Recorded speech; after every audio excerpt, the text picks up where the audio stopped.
તોય ખેતરમાં કામ તારો બેટા તાવ આવે તો વાત હાસી છે. તાવ તો આજ આવે ને કાલ ઉતરી જાય ને કદાચ તાવ 2-5 દી આવે, પણ જો આપણે ખેતરમાં ન આવીએ ને દીકરા તો આ આપણા બાળકની કોડે હોય. આપણો મોલ છે ને એને શું રોગ આવ્યો, હું ખેતરમાં ન આવું અને હું તારીએ તો ખબર કેમ પડે કે આને શું રોગ આવ્યો.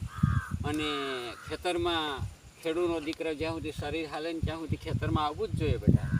અને આ મોલ છે ને એ પણ આપણે બાળક છે, કારણ કે આ ધરતીને મા તરીકે અને ખેડૂત એનો પિતા તરીકે. એટલે મોલની અંદર તમે છે ને ખેતરની અંદર એક આંટો, આપણા જે પૂર્વજોનો આપણા બાપાઓ બાપ દાદા એમ કહેતા કે તમે ખેતરને એક બાઉન્ડ્રી મારી લો ને, ખેતરને એક આંટો મારી લો ને એટલે તમારું રોષ સડી જાય, બરાબર.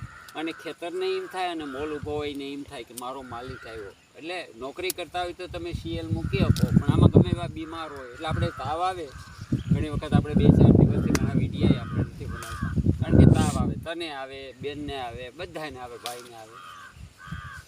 પણ ખેતરમાં ખાસ આવવું જોઈએ. ખેતરમાં ન આવીએ ને આપણું ખેતર આખી વરસ આપણું ફેલ થાય. એટલે ગમે એવો તાવ આવે તો પણ ધાબરો ઓઢીને પણ આપણે ખેતરમાં આવવું જોઈએ બેટા. ખેતર એ જ આપણી જિંદગી છે ને આપણી રોજી અહીંયા છે.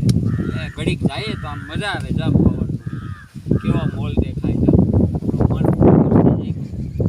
બસ આ હાટું બેટા ખેતરમાં આવ્યા.